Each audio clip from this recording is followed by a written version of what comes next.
Yo tengo el resumen que había armado, el último resumen que había armado para el primer parcial, con todas las anotaciones que yo había hecho, y además tengo también lo que era las respuestas del primer parcial, después tomando lo que el profesor había dicho en clase, cómo esperaba que sean las respuestas, también está, así tenemos como para ir comparando.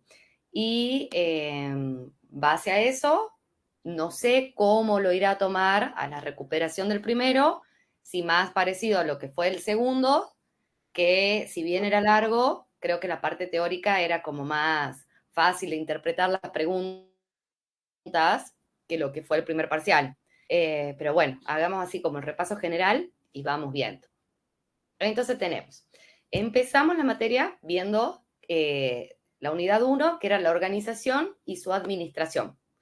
Lo primero que hay cómo nos introducimos a esta parte, es entender que la organización va a funcionar como un sistema.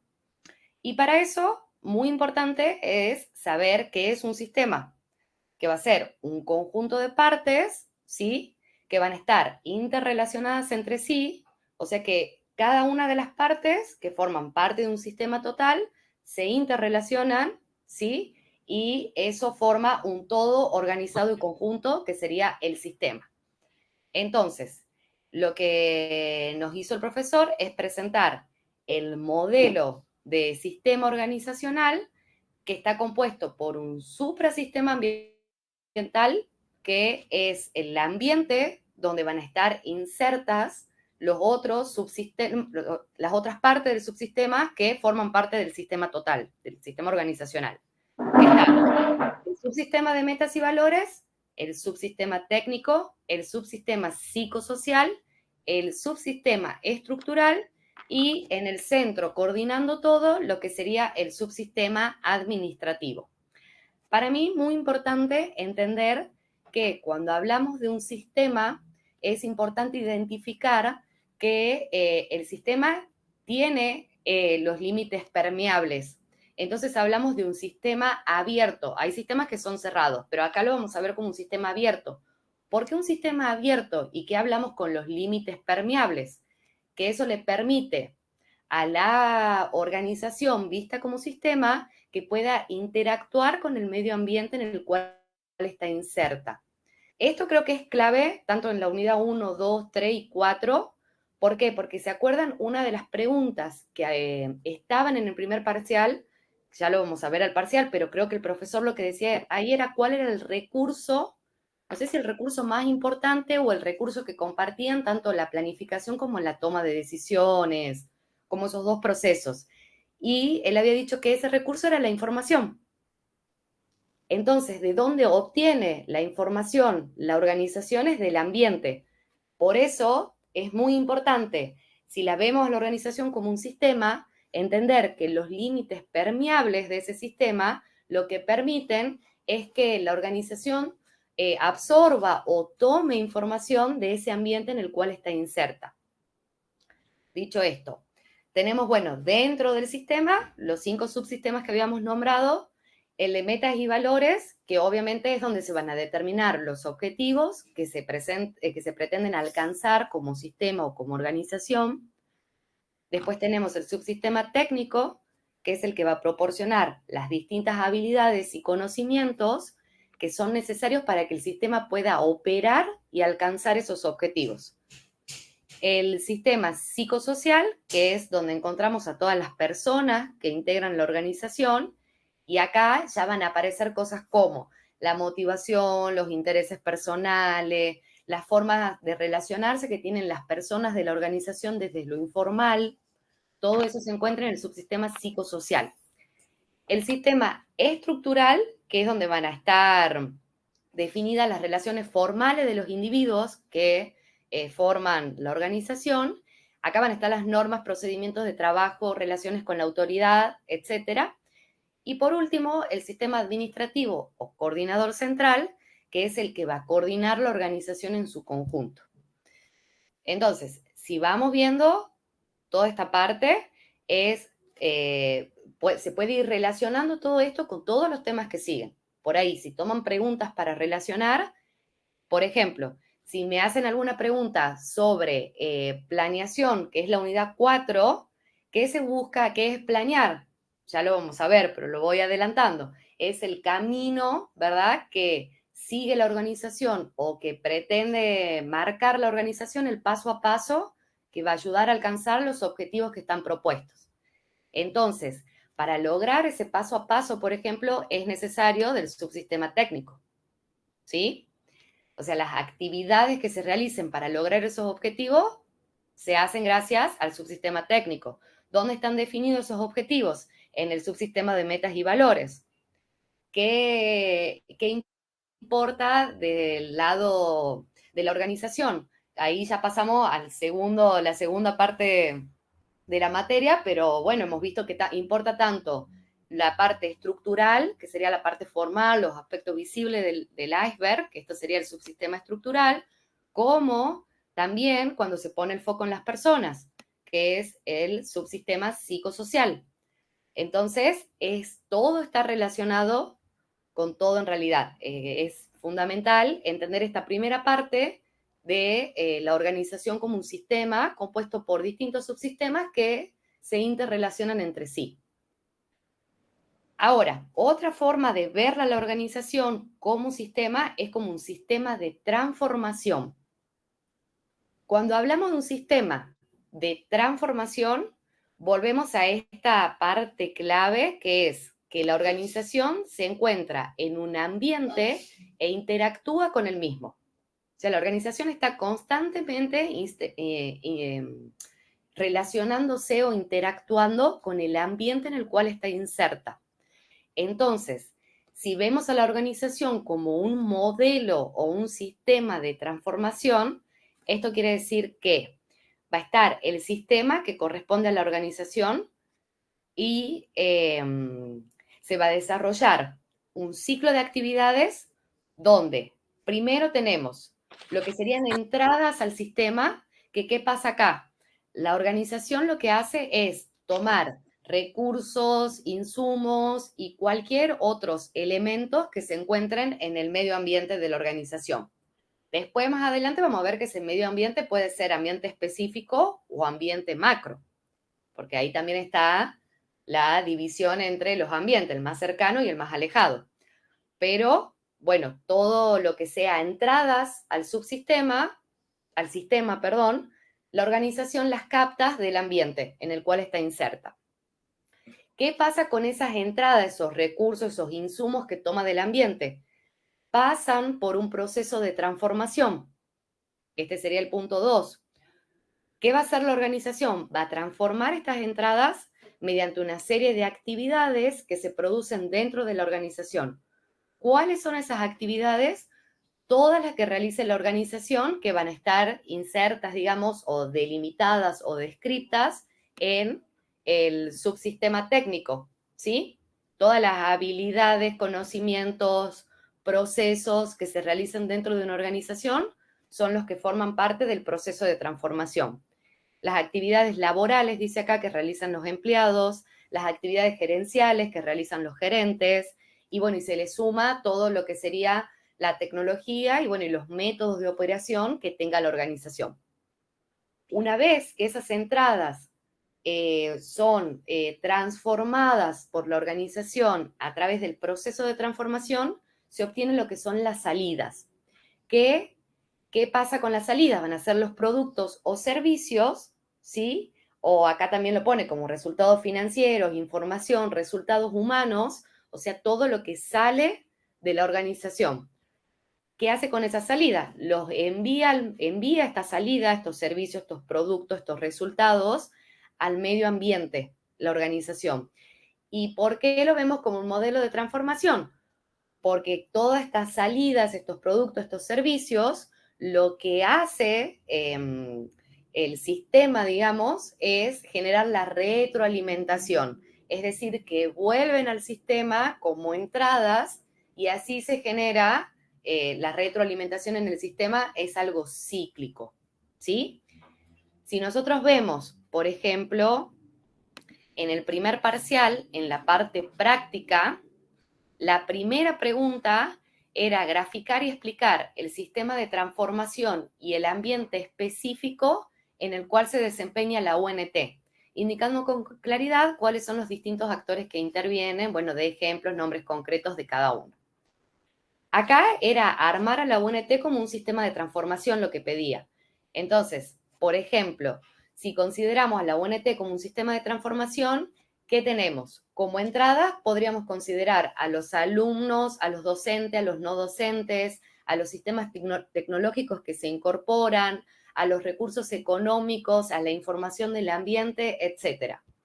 Después, se da un proceso de transformación dentro de la UNT donde las entradas, mediante una serie de actividades, se transforman en productos o servicios que brinda la UNT como salida a su medio ambiente. Que en este caso, para mí, la forma más simple de verlo era decir, por ejemplo, entran alumnos, ¿verdad?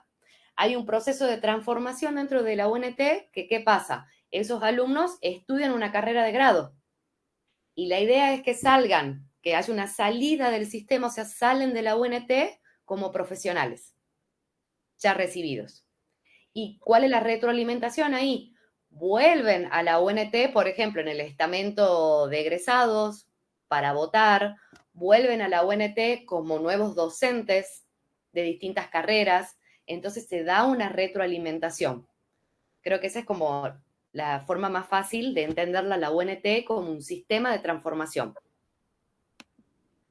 Si van teniendo duda o quieren que hablemos de algo más, genial, bien. Ahora, bueno, el sistema universitario argentino, esto en realidad yo si tendría que recuperar el primer parcial no lo haría porque lo tomó en el segundo directamente, que es parte de la última unidad del segundo, así que creo que no va a hacer falta verlo, ya lo vemos en el segundo parcial, o sea, para la recuperación total, ya está incluido en el segundo parcial. Acá él lo vio como para que entendamos cómo estaba compuesto el sistema universitario argentino, todas sus partes. Y de acá, bueno, una vez que vemos a la organización como un sistema, ya nos vamos a enfocar en lo que va a ser el subsistema administrativo o coordinador, que es donde se realiza la actividad administrativa. ¿Qué va a ser la actividad administrativa? Es la tarea que lleva a cabo el administrador.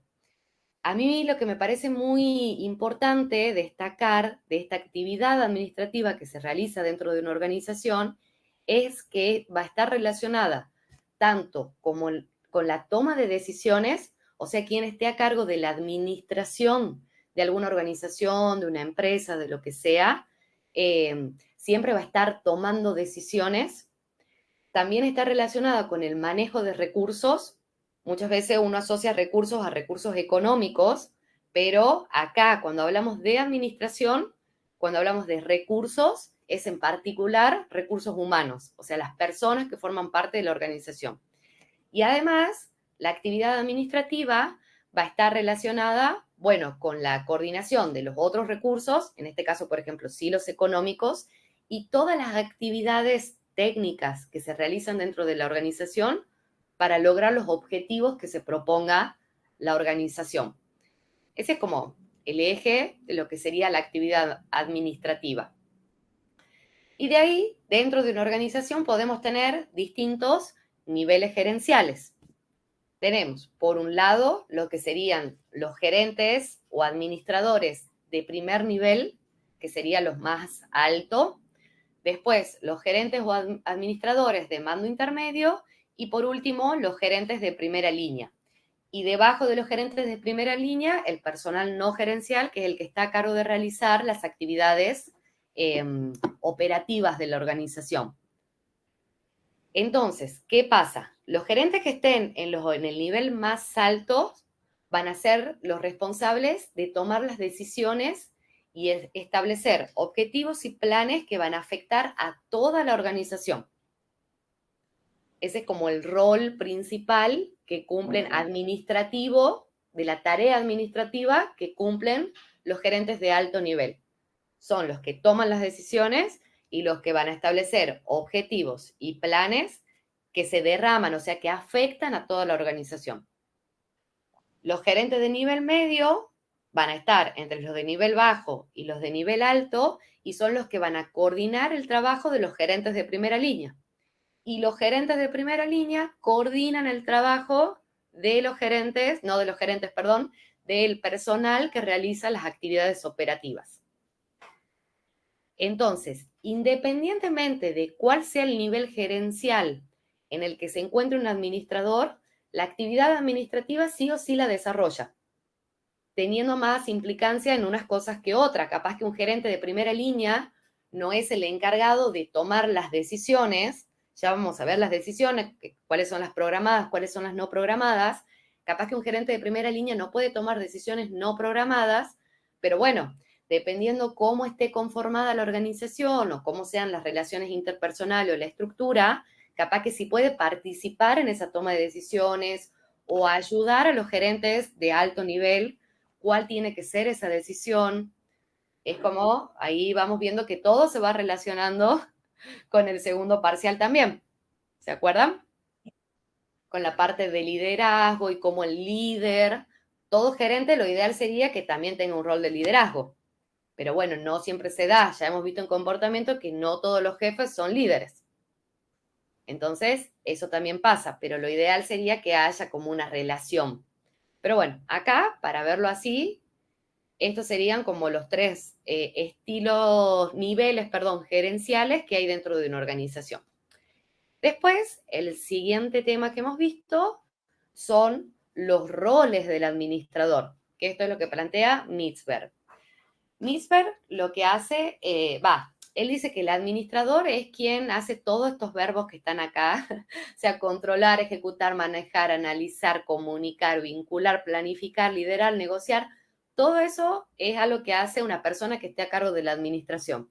Entonces, lo que él plantea es, bueno, a todos estos adjetivos, estas acciones que realiza un administrador, lo dividamos en tres grandes grupos de roles, ¿sí? Que son los que tiene que cumplir un administrador.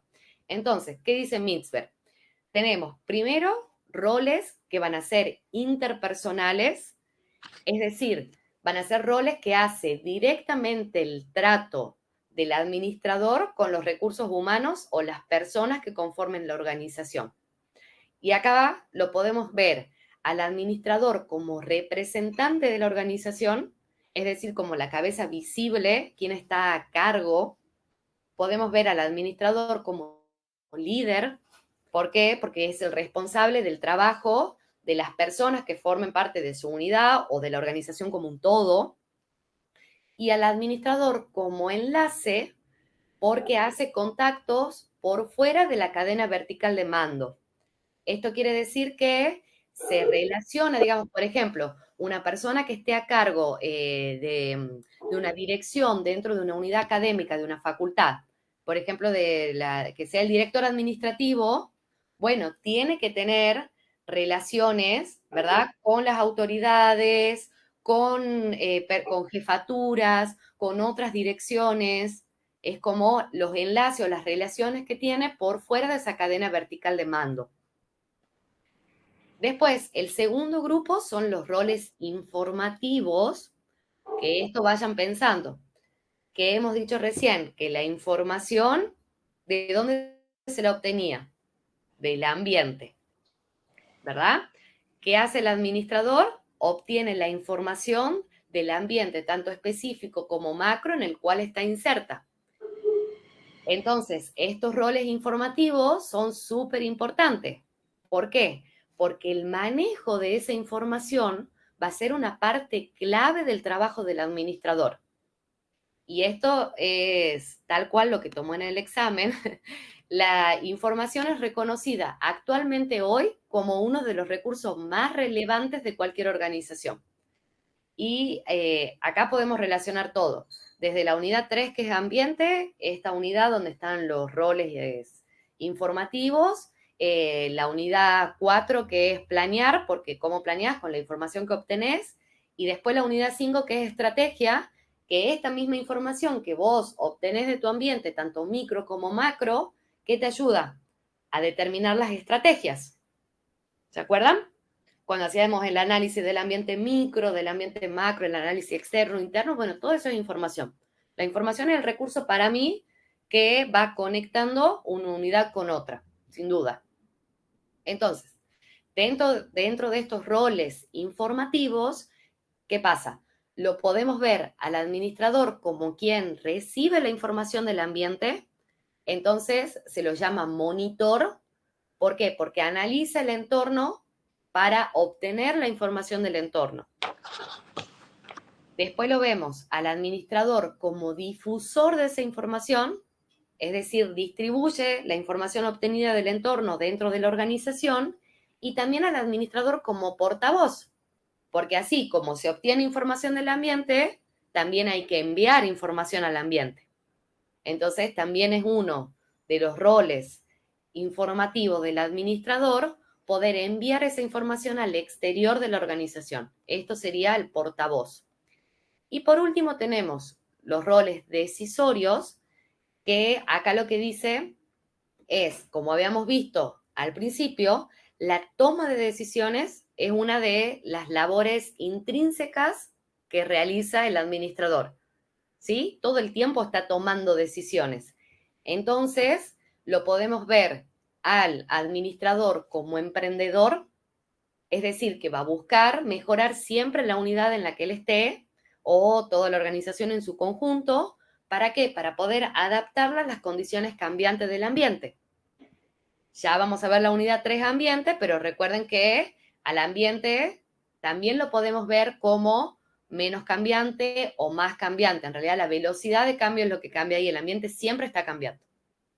Pueden ser ambientes más estables o más turbulentos, pero siempre se dan cambios en el ambiente. Entonces, el administrador siempre tiene que estar atento a esos cambios, porque la idea es poder adaptarse al ambiente en el cual está inserta la organización. Bueno, también lo vamos a ver al administrador como solucionador de problemas, siempre. ¿Esto qué va a hacer él? Va a buscar que los problemas sean tomados de la mejor forma, de la mejor manera por su equipo. ¿Para qué? Para poder obtener una buena solución. También lo vemos al administrador como asignador de recursos. Aquí se pone el énfasis, bueno, en cómo administrar los recursos escasos.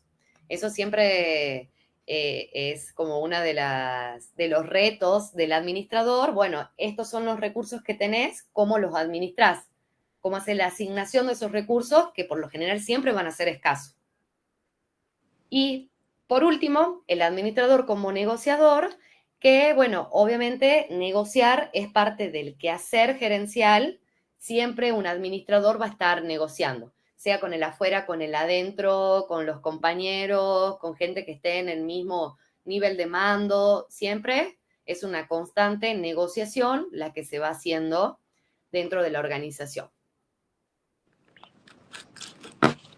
Después, acá, ya cuando pasemos a ambiente voy a mostrar la pregunta del parcial que hacía de los roles de Mitzberg, que era por ahí medio confusa, pero ya cuando veamos la unidad 3 pasamos para ahí, así les muestro cómo es la relación de eso.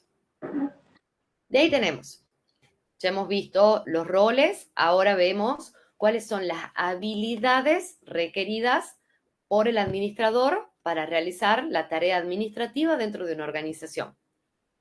Entonces, ya hemos visto todos los verbos que implica administrar, como controlar, manejar, pensar, liderar, decidir, ¿sí? Todos estos son partes de la labor del administrador, pero es muy importante que alguien que esté a cargo de la administración de una organización sepa manejar esa organización. Entonces, plantean que hay 3 tipos de habilidades que un administrador necesita incorporar para el manejo de una organización. Acá, esto sí lo tomó en el examen, preguntó cuáles eran las habilidades y cuáles consideramos que eran las menos importantes. Y el profesor acá hizo hincapié en lo siguiente. Primero tenemos las habilidades técnicas, que consiste en utilizar todos los conocimientos, métodos, técnicas y equipos necesarios para realizar tareas específicas. Este tipo de habilidad es la menos importante porque en realidad es los conocimientos que tenemos, que tiene todas las personas, que esté a cargo del trabajo de otro para enseñarlo, transmitirle o poder supervisar cómo se tiene que hacer ese trabajo. Estas tareas específicas. Entonces, lo que podemos decir es que estas habilidades técnicas son súper necesarias en los gerentes de primer nivel, o sea, en el nivel gerencial de primera línea sería. No me acuerdo si se llamaba primera línea. Sí, acá, de primera línea.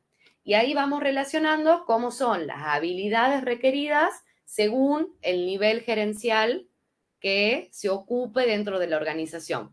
Entonces, las habilidades técnicas van a ser las menos importantes. Eso no quiere decir que no sean importantes, ¿no?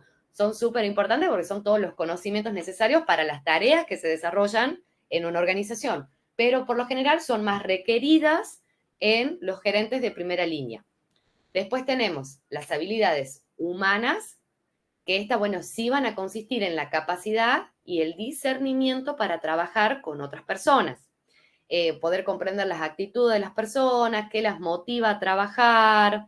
La idea acá es poder aplicar un liderazgo eficaz. Este tipo de habilidad, la habilidad humana, es requerida en todos los niveles gerenciales. Esta sí es como común a los 3 niveles, porque ya hemos visto que está bien, no es lo mismo ser jefe que líder, pero lo ideal sería que cualquier persona que sea jefe, sea independientemente del nivel gerencial, un jefe de mayor nivel o de menor nivel, sí o sí tiene que tener incorporadas estas habilidades humanas o por lo menos intentar liderar el equipo del cual está a cargo. Y por último tenemos las habilidades conceptuales o de diseño, decía en el libro, pero con que pongan habilidad conceptual suficiente, que estas sí van a consistir en la habilidad para poder comprender todas las complejidades a nivel global que tiene la organización. Lo que permite las habilidades conceptuales al administrador es que el administrador se pueda comportar de manera coherente o de acuerdo a los objetivos que tenga planteada la organización. Entonces, esta habilidad conceptual te da la capacidad de visión a futuro, de poder fijar cuáles son los objetivos de toda la organización. Por eso, esta habilidad conceptual sí es requerida en los niveles gerenciales de primer nivel o administradores de primer nivel o el nivel más alto de administrador. Sí o sí es necesario que tenga habilidades conceptuales. ¿Por qué? Porque ahí es donde se plantean los objetivos de la organización. ¿Sí? Eso, y bueno, de nuevo, las menos importantes son las habilidades técnicas, las conceptuales son las requeridas en los niveles gerenciales más altos y las humanas van a ser requeridas en todos los niveles gerenciales. Eso sería todo lo que es la unidad 1, lo que hemos visto en la unidad 1 y que pueden llegar a evaluar de nuevo en la recuperación o en la recuperación total. Ahora, en la unidad 2, o sea, en la unidad 1 es toda la administración, la organización y su administración. La unidad 2, vamos a pasar a ver el gerente puntualmente, que obviamente cuando decimos gerente, el gerente es un administrador, y cómo es la toma de decisiones, que hemos dicho es una de las partes claves de la actividad administrativa, tomar decisiones. Entonces vamos a ver cómo se comporta el gerente con la toma de decisiones. Acá. Primero entender que la toma de decisiones es un proceso mediante el cual se realiza una elección entre opciones o formas diferentes que existan para resolver diferentes situaciones en diferentes contextos. Entonces, ¿en qué va a consistir la toma de decisiones? En poder elegir una opción entre todas las que tenga disponibles a los efectos de poder resolver un problema actual o un problema potencial. Entonces, de nuevo, ¿qué me permite a mí? ¿Cuál es el recurso que me va a permitir tomar la mejor decisión o elegir la mejor alternativa de solución? Es la información con la que cuente. mientras más información para la toma de decisiones tenga el gerente o el administrador, ya vamos a pasar más adelante, pero más racional va a ser esa decisión y voy a tener más alternativas a la hora de poder resolver un problema actual o un problema potencial. De ahí, exactamente, Roque, la información es el hilo conductor. Siempre que le pregunte así, ¿qué es lo más importante? Siempre la información se la puede considerar tanto viéndola a la organización como un sistema, viendo al gerente en un proceso de toma de decisiones, viendo, analizando, haciendo un análisis para estrategias, diseñando un plan o la planeación o los objetivos de una organización, siempre el recurso que va a estar ligado a todos esos procesos del administrador va a ser la información. De ahí, un administrador o un gerente puede tener distintos estilos gerenciales. Esto también lo he tomado en el examen. ¿Y qué pasa acá? Vos tenés los estilos gerenciales, lo podés ver en función de la visión sistémica de la organización, que es lo que va a estar en el eje de las X. ¿Se acuerdan los gráficos en matemática? Que teníamos abajo el eje de las X y el vertical es el eje de las Y. Entonces yo estoy viendo cómo se comporta, quiero analizar cómo se comporta un gerente según la visión sistémica que tenga y según el cambio, cómo reacciona al cambio. Esas son mis dos variables, digamos, que me permiten definir los estilos gerenciales. Entonces, un gerente o un administrador que tenga mucha visión sistémica, o sea, que entienda la organización, pero poco poder de adaptación al cambio, va a tener un estilo conservador, que es este que está acá. Empecé por conservador en vez de bombero, pero para que entiendan, tiene mucha visión sistémica y poca resistencia al cambio, no se adapta al cambio. Entonces, un estilo conservador, no se arriesga, es una persona que no se va a arriesgar, que permite mantener hacer las cosas como las viene realizando. No, o sea, utilizar las oportunidades del ambiente para mejorar la organización, por ejemplo. Si el estilo gerencial tiene menor visión sistémica, o sea, en realidad, si a esto de decir que no se adapta al cambio se le suma que tampoco tiene una visión sistémica de la organización, estamos en presencia de un estilo bombero, que es el estilo de gerente que está resolviendo problemas todo el tiempo. No puede como diseñar un proceso de toma de decisiones o distintas situaciones, analizar distintas situaciones. ¿Por qué? Porque los problemas suceden, o sea, están sucediendo todo el tiempo, entonces tiene que estar resolviendo eso. No puede pensar sistémicamente a la organización. Después tenemos un estilo más oportunista, que sería alguien que tiene menor visión sistémica, pero sí más oportunidad o está más abierto al cambio. Entonces, acá es el estilo gerencial que toma cosas nuevas del ambiente para incorporarlas en la organización, pero no mide el impacto que pueden tener esas oportunidades del ambiente dentro de la organización. Acá, por ejemplo, el ejemplo que daba el profesor para el estilo gerencial oportunista era el tema del sudoku en la UNT. Porque está bien, es una oportunidad que estaba en el ambiente para ser captada por la organización, por la UNT, y decir, bueno, pasemos a la digitalización, ¿verdad? Entonces se lo incorpora, pero no se midió cómo iba a ser el impacto. O sea, que iba a haber tanta resistencia al cambio o no se capacitó de entrada a la gente para que pueda adaptarse a este nuevo cambio. Ese era el ejemplo que daba el profesor para que entendamos el estilo gerencial oportunista. Y por último, tendríamos el estilo integrador, que lo que va a hacer el integrador es tener una mayor visión sistémica y además una mayor adaptabilidad al cambio.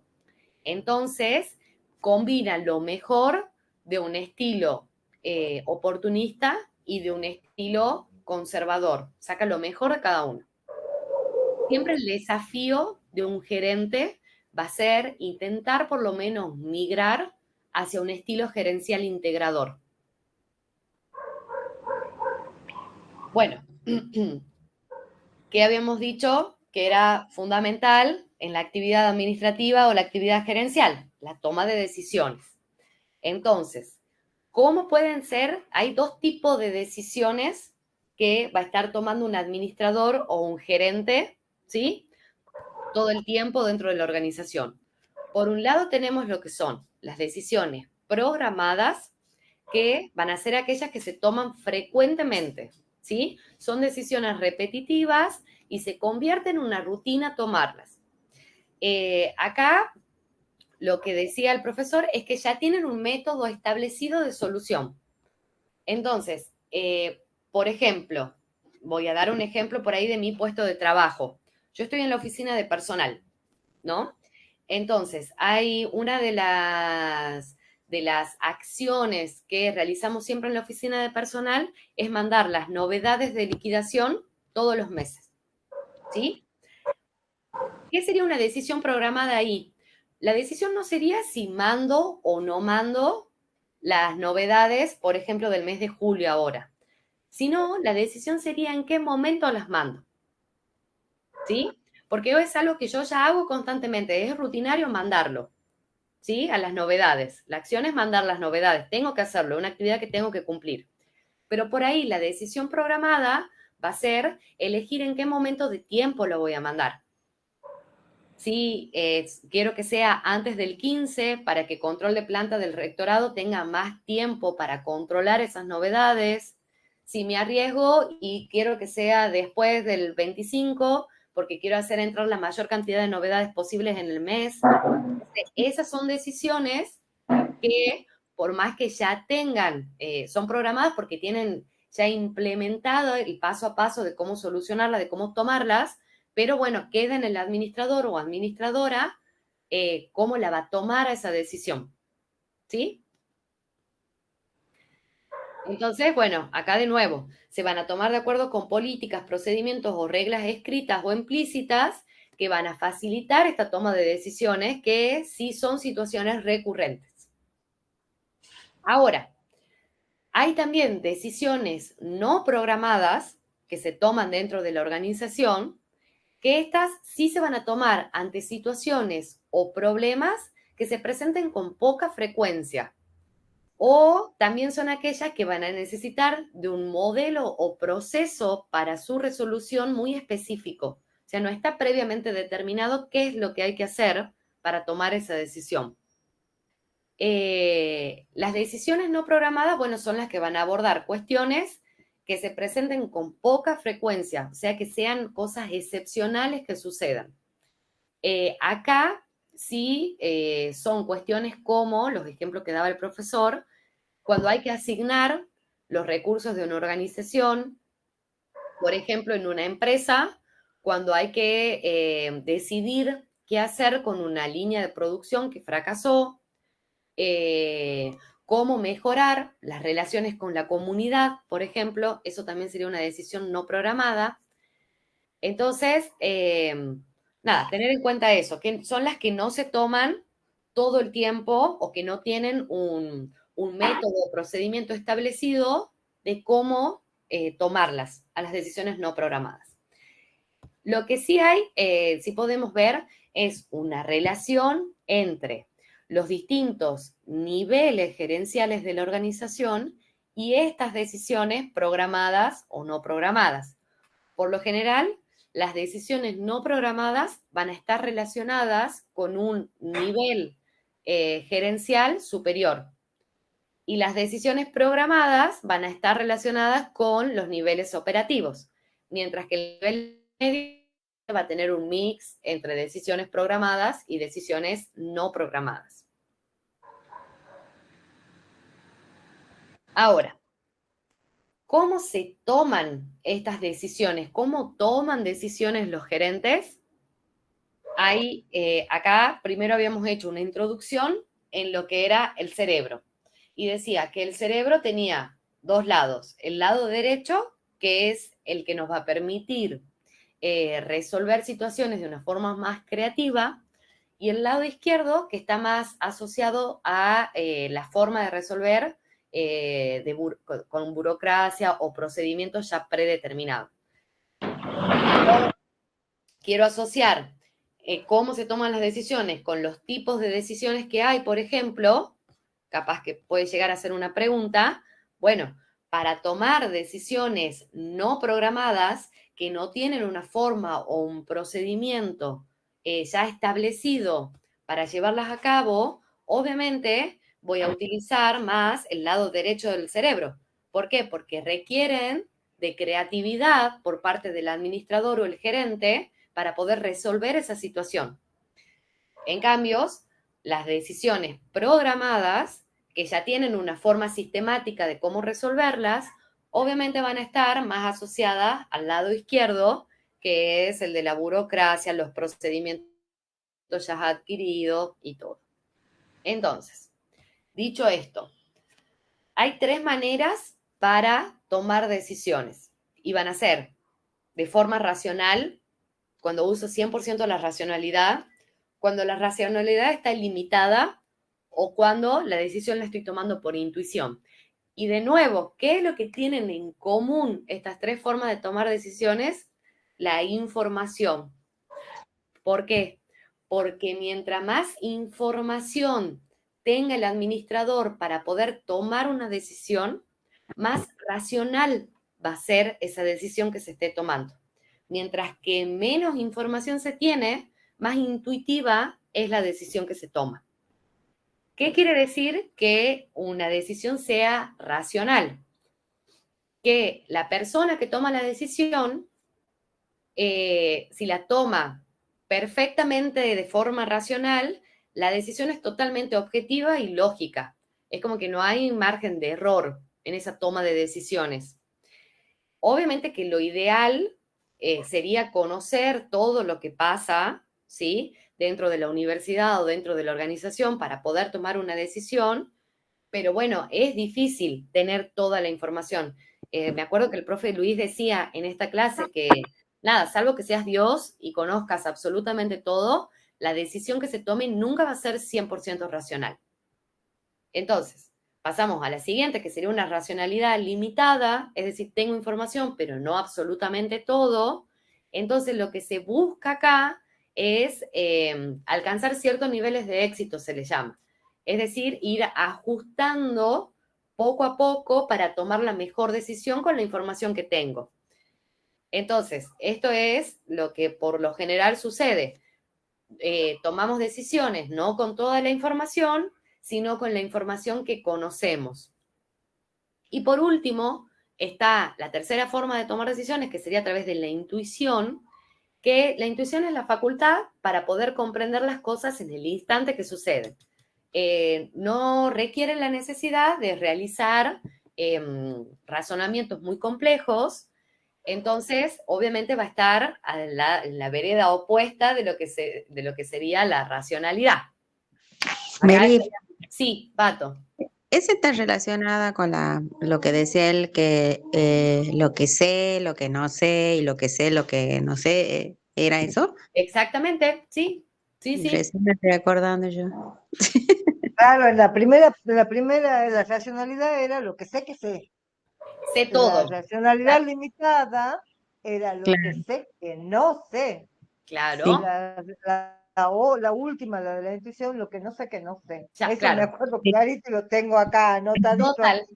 Eso sí. es, va por ahí, 100%. Y acá de nuevo, vean que el eje conductor es la información. Mientras más información tenga, más racional va a ser la decisión que tome. Menos información tenga, más intuitiva va a ser la decisión que se tome. ¿Sí? Y muy relacionado a esto, a cómo, a las 3 maneras que hay para tomar decisiones, van a ser las condiciones para esa toma de decisiones. Y acá pasa exactamente lo mismo. Se pueden tomar decisiones, cuando se toman decisiones acertadas porque se conocen todos los resultados posibles, ¿sí? Estoy en un ámbito, estoy tomando decisiones con certidumbre. ¿Por qué? Porque conozco lo que va a suceder, ya conozco el resultado. Entonces decido, por ejemplo, enviar la documentación, estoy hablando de la oficina de personal, ¿no? Decido enviar la documentación el 10 de julio porque ya sé que eso facilita que desde el rectorado me puedan verificar la documentación que he mandado con tiempo, que no se me caiga ningún sueldo, cosas así. Entonces estoy tomando la decisión bajo un ámbito de certidumbre. También, cuando se introduce, cuando hay riesgo en la toma de decisión, cuando quien toma la decisión puede calcular la probabilidad de ciertos resultados. ¿Sí? O sea, no conozco con exactitud qué resultados voy a obtener con esa toma de decisión, pero puedo más o menos calcular esa probabilidad de decir, bueno, esto tiene un 70% de probabilidad de que salga bien. ¿Por qué? Porque tengo todos estos antecedentes que me indican que esta solución puede obtener buenos resultados. ¿Sí?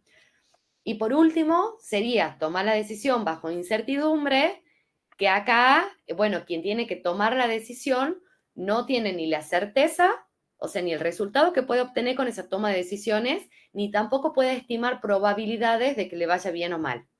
Estaría más relacionado a las decisiones intuitivas. Después, bueno, el proceso para toma de decisiones, esto no lo tomó, pero bueno, está bueno como tenerlo incorporado, por lo menos los pasos, que no son tan complicados. ¿Qué te dicen? Vos, para tomar una decisión, lo primero que vas a hacer va a ser identificar cuál es el problema, ¿sí? No se puede tomar una decisión si no hay previamente un problema identificado. Ahí, para que tengan en cuenta, a mí me gustaba esto que había dicho en clase el profesor, que la diferencia entre acción y decisión, que él decía que no es lo mismo una acción que una decisión. ¿Por qué? Porque la decisión se toma cuando hay una situación de problema. Cambio de acciones es lo que vos vas haciendo, realizando constantemente dentro de la organización o de tu puesto de trabajo o tu unidad académica, lo que sea. Pero cuando tenés que tomar decisiones, sí o sí tiene que haber previamente una situación problemática. ¿Sí? Entonces, el primer paso en en el proceso de toma de decisiones va a ser poder identificar ese problema. Una vez que identifico ese problema, voy a identificar los criterios de decisión. Después, lo que voy a hacer va a ser ponderar esos criterios de decisión. Los criterios de decisión sería qué me podría llevar a mí por el camino a buscar esa solución. Había, si no me equivoco, creo que un par de ejemplos en la clase, ya los voy a buscar, pero bueno, yo creo que con saber los pasos acá es suficiente. Pondero esos criterios, después lo que hago es desarrollar alternativas de solución, analizo esas alternativas que he desarrollado, selecciono las alternativas posibles, implemento esa alternativa y por último lo que se hace es evaluar la efectividad de esa decisión tomada. Estos serían como los pasos completos de un proceso de toma de decisiones. Y bueno, otra cosa que decía el profesor es que las decisiones podían ser individuales o grupales, que no hay una que sea mejor que otra, que todo va a depender. En la administración, por lo general, siempre la respuesta es todo depende. ¿Por qué? Porque depende de la situación, de la contingencia, de las personas, de todo. Entonces, hay decisiones que se toman de forma individual, que lo que permiten es que la decisión sea más rápida y fortalece la autoridad de la persona que la está tomando esa decisión. Y después, decisiones que se toman de forma grupales, que bueno, que si la decisión es tomada de forma grupal, tiene mayor calidad. ¿Por qué mayor calidad? Porque hay más gente que participa en ese proceso de toma de decisiones y además fortalece el liderazgo. ¿Por qué?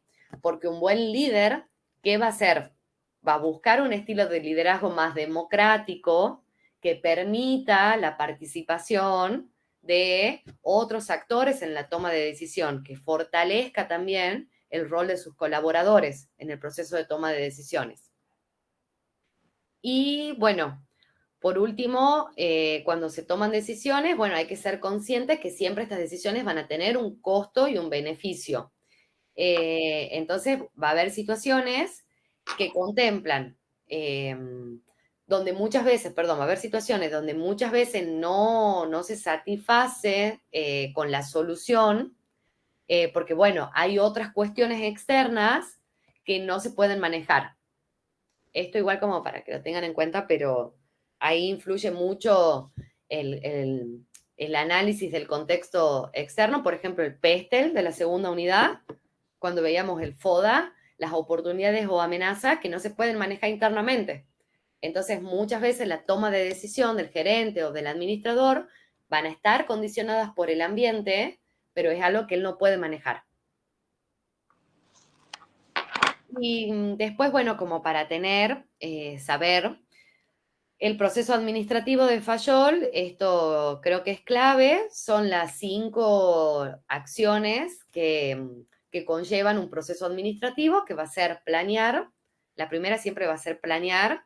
¿Por qué? Porque la planeación lo que permite es determinar cuáles van a ser los objetivos de la organización y cuáles van a ser las estrategias de esa organización. Después, organizar.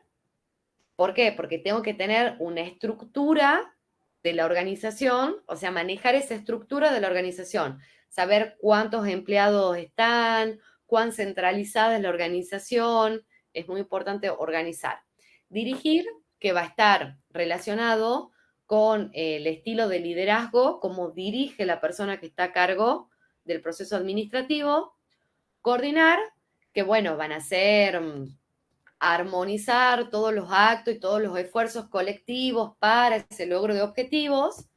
Y por último, controlar, que ya lo vamos a ver en la unidad 4, la importancia de controlar, que es poder darle un seguimiento, un monitoreo a las actividades que se realizan y si hay que ajustar o no, ¿verdad? Para que se puedan lograr los objetivos o propósitos propuestos por la organización. Eso sería lo que es la unidad 2. ¿Vamos bien? Sí. Genial. Seguimos entonces. Y ya vamos a ver el parcial. Vamos a la unidad 3, que es ambiente y responsabilidad social. Acá, ¿qué vamos a tener en cuenta? Que bueno, el ambiente siempre va a ser lo que rodea a un sistema, ¿verdad? Habíamos visto en la unidad 1 a la organización como sistema, ¿sí? ¿Qué habíamos dicho de la organización como sistema? ¿Cuál era la particularidad de ver a la organización como un sistema? Que los límites de ese sistema eran permeables. Entonces, eso permite la interacción de la organización con el ambiente en el cual está inserta. Entonces, si consideramos la organización como un sistema, bueno, el ambiente es donde se encuentra inserta la misma. El ambiente, a este ambiente lo podemos analizar desde dos perspectivas. Primero, según la cercanía que tenga el ambiente con la organización, entonces acá vamos a estar en presencia de un microambiente, que va a ser el ambiente más cercano y particular, y un macroambiente, que va a ser el ambiente más alejado o un ambiente más general donde está inserta la organización. ¿Cómo puedo relacionar esto con la segunda parte? Porque para mí esto es una sola pregunta que pueden hacer en el integral total, que ¿cuándo hacemos un análisis del micro y del macroambiente? Del micro será con pestel Muy y del macro con foda. al revés, Andrea, y Al revés, perdón. del Es macro del con revés, foda, bien, pero y bien. del Y del macro micro con, con pestel. no, con Con el, la cruz de Porter. perdón, La cruz de Porter. la cruz de Porter, sí. El análisis de las 5 fuerzas. La organización está constantemente interactuando o analizando el ambiente en el cual está inserta para poder definir sus estrategias. ¿Sí? Esa es la relación entre ambiente y el segundo parcial, sin duda. Sin duda, sin duda. Entonces, Si yo me guío en las perspectivas de la cercanía, tomo la cercanía como perspectiva para poder hacer un análisis o una distinción dentro del ambiente, voy a tener el micro, ¿sí? Que va a ser el cercano y particular, que ahí es donde, en el caso de las estrategias, para poder definir estrategias, para hacer el análisis del microambiente, que era un análisis externo del microambiente, utilizaba la cruz de Porter. Que acá, si ven, es también conocido el ambiente micro como un ambiente específico o ambiente de tareas que va a estar compuesta por los actores que integran el sector en el cual se desenvuelve la organización. Entonces, sus principales integrantes, miren, son los clientes, los proveedores, los competidores, todo lo que hacían en el análisis de las 5 fuerzas de Porter. Obviamente, este ambiente va a ser el que mayor influencia tenga dentro de la organización porque es el más próximo, el más cercano. Y acá el profesor decía que el microambiente de la UNT estaban las otras universidades, que serían los competidores. El Ministerio de Educación, por ejemplo, era muy cercano, la CONEAU, la LES, etc. Y dice que en la medida que mejor se monitorea lo que sucede en el microambiente, lo que le permite a la organización es poder anticiparse y reaccionar mejor. Entonces hay que estar constantemente monitoreando qué es lo que va sucediendo en el microambiente. De nuevo, para mí acá, ahora ya habiendo estudiado la segunda parte, yo pondría acá los clientes, que serían los alumnos, el microambiente, dentro del microambiente, y se acuerdan que decíamos, ¿qué pasaba si se quedaba sin alumnos en la universidad? Nos quedamos sin trabajo. Nosotros nos quedamos sin trabajo y la universidad Cierra las facultades. cierran las facultades. Entonces, el poder de negociación de los alumnos, siendo los clientes de la universidad, es bastante alto.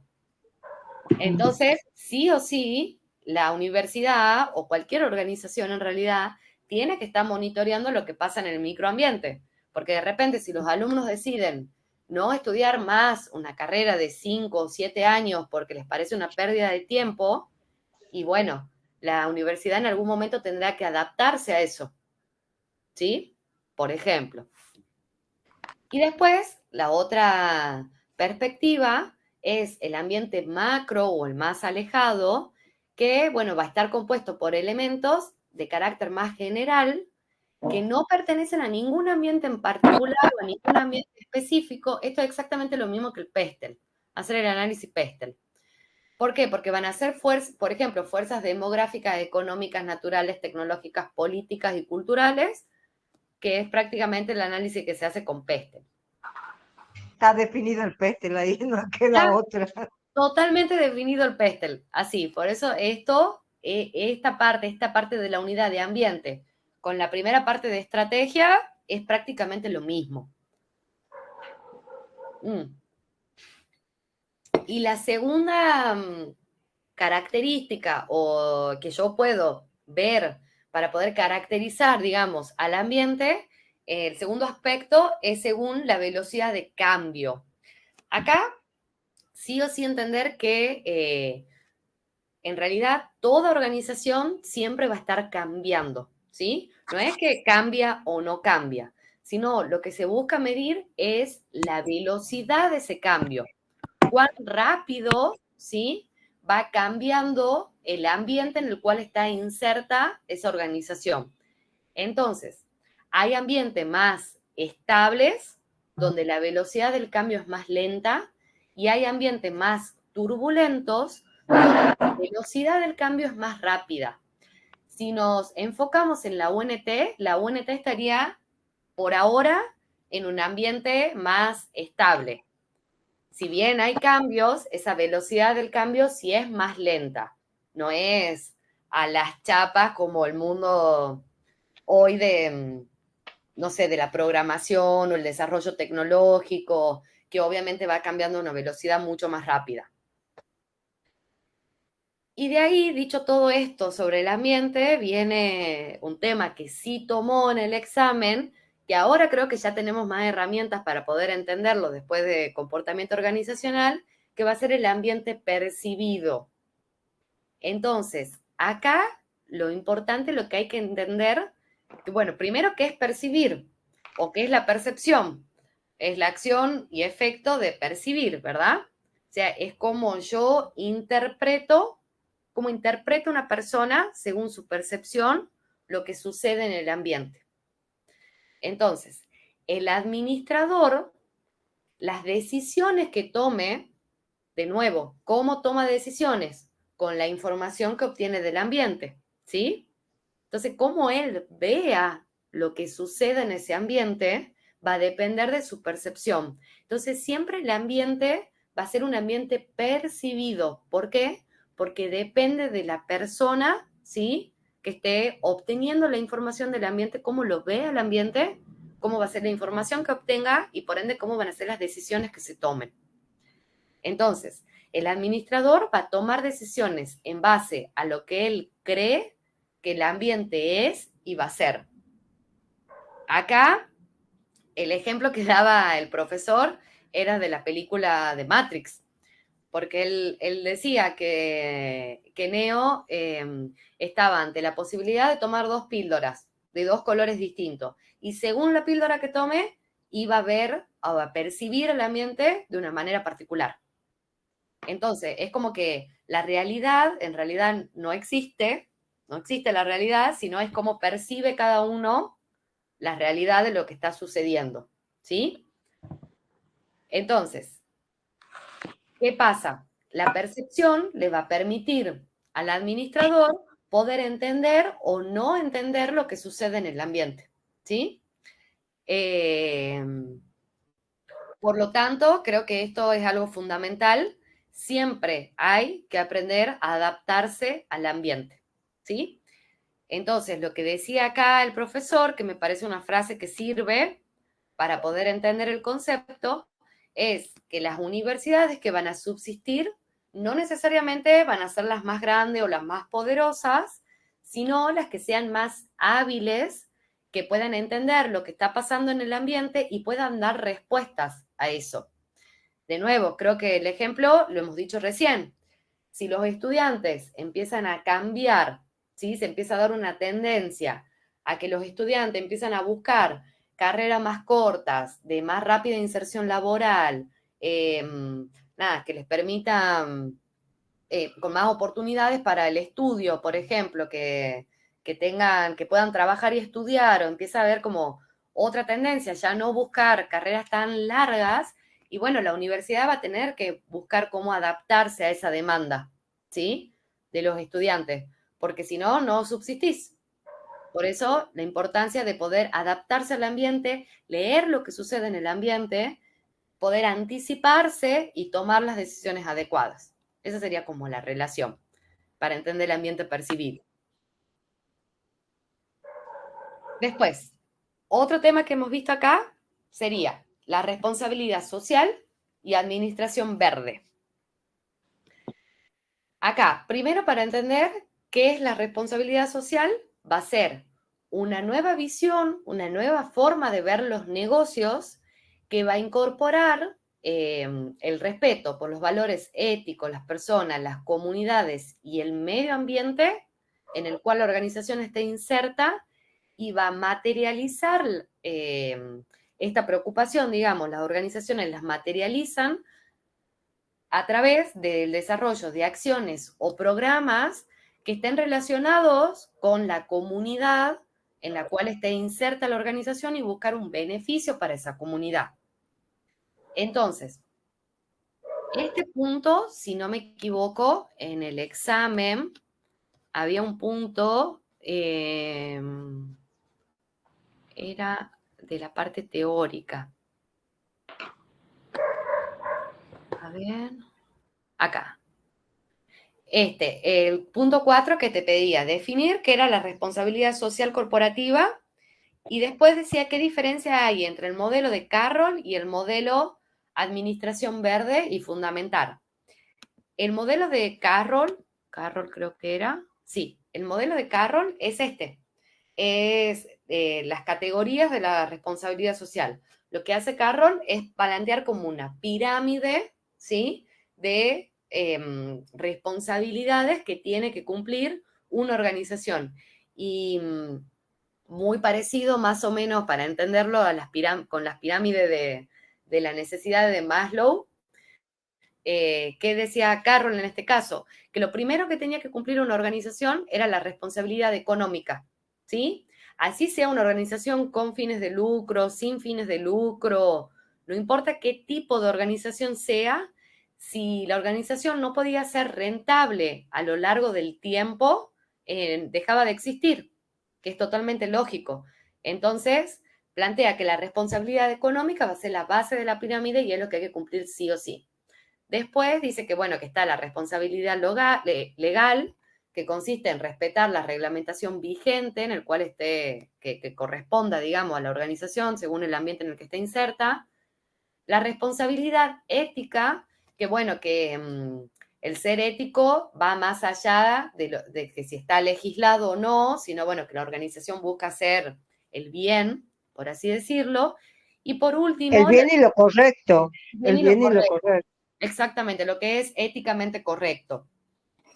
Y por último, la responsabilidad social o filantrópica, que acá sí sería que la organización puede incorporar actividades o programas que promuevan el bienestar social y, bueno, y busquen mejorar la calidad de vida de la población cercana o en la cual está inserta la organización. ¿Sí? Y después está el otro enfoque para poder verla a la responsabilidad social o empresarial, que suma lo que es la administración verde, ¿sí? Que mide el enfoque verde, lo que hace es medir la sensibilidad que tenga la organización respecto al medio ambiente. Y acá lo que dice la administración verde es que los gerentes o los administradores que estén a cargo de la organización consideran el efecto que tenga su organización sobre el medio ambiente. Entonces, lo que se hace es medir cómo son las acciones o el compromiso que tiene una organización respecto a el medio ambiente en el cual está inserta. Ahora sí ya hablamos ya del medio ambiente, el medio ambiente natural, digamos, ¿no? Cómo afecta a la naturaleza en la cual está inserta la organización. Y habla de un modelo que utiliza distintos tipos de verdes, desde un verde más claro hasta un verde más oscuro, para definir dónde se va a incorporar una organización.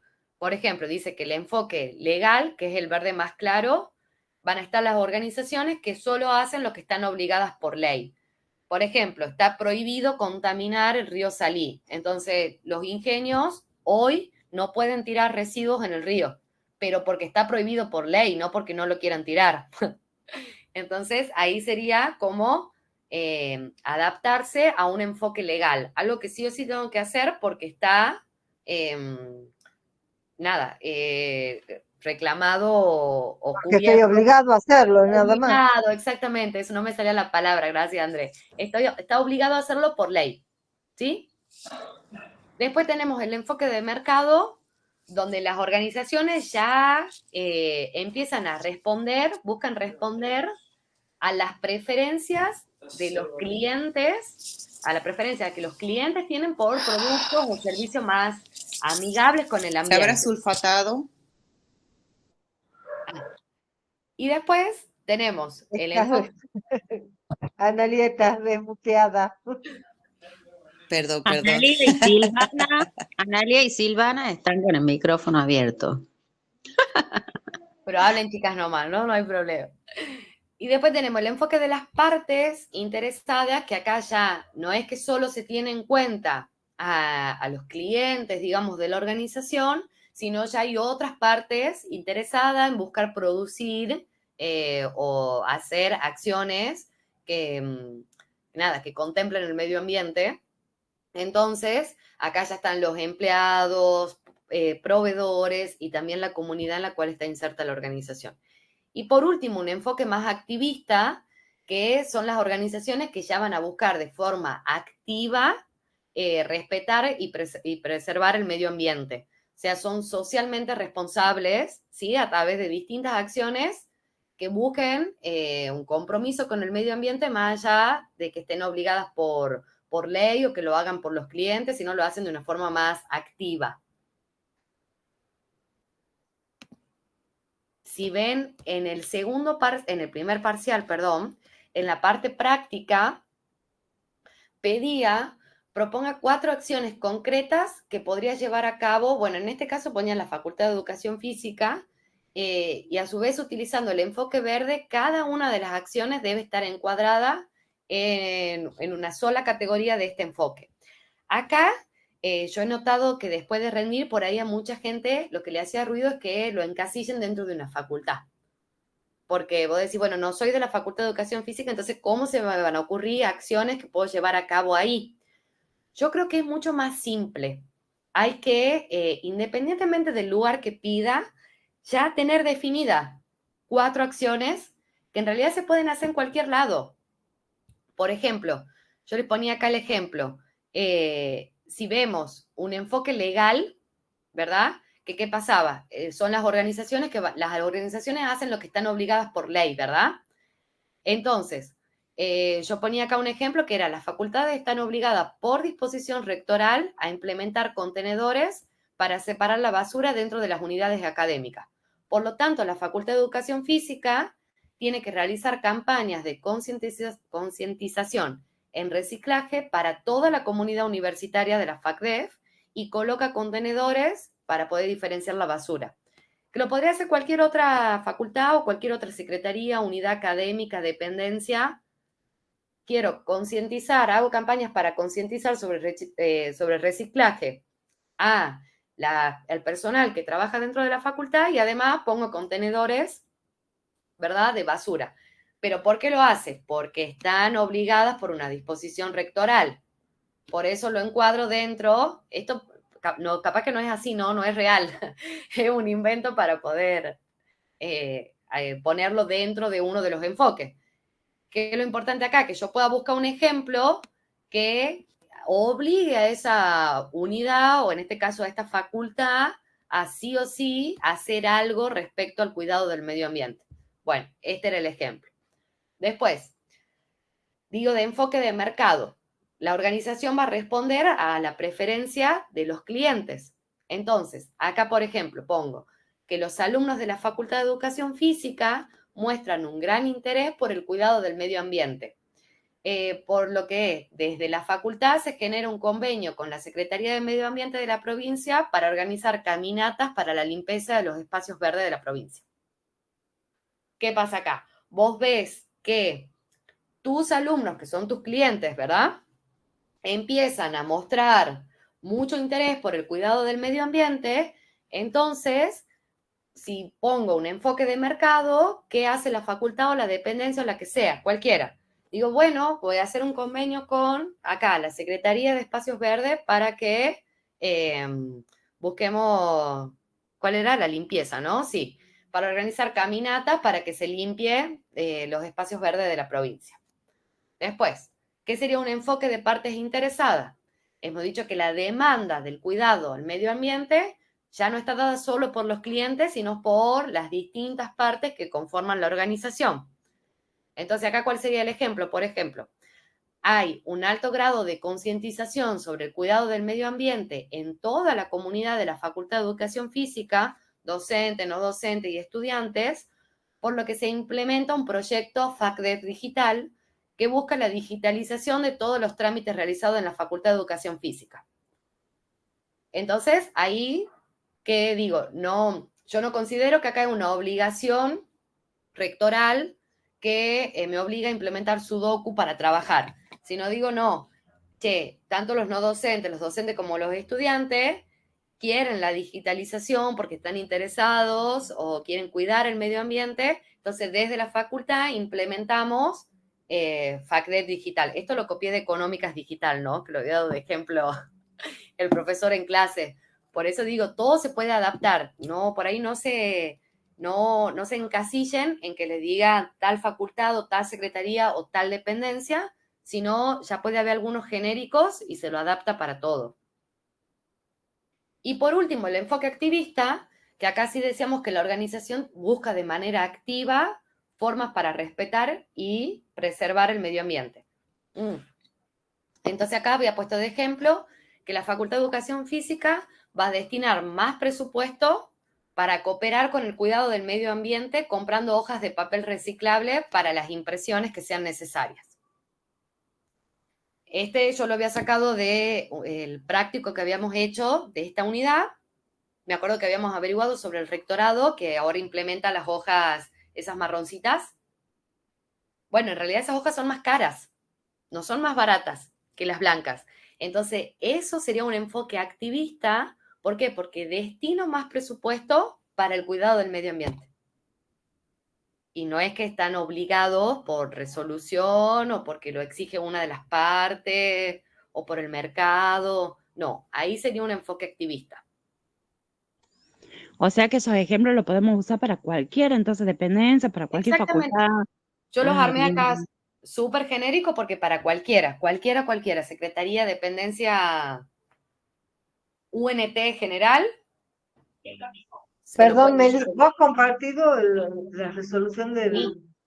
Ah, bien, tengo Sí, que Andrés, buscarlo, pero la verdad que no lo he visto. Bien, le subí ahora, miren, en la carpeta de Drive, les sí. muestro porque ahora subí los trabajos prácticos también, Ah, buenísimo. Sos para que una tengan genia, todo no hay ahí. caso.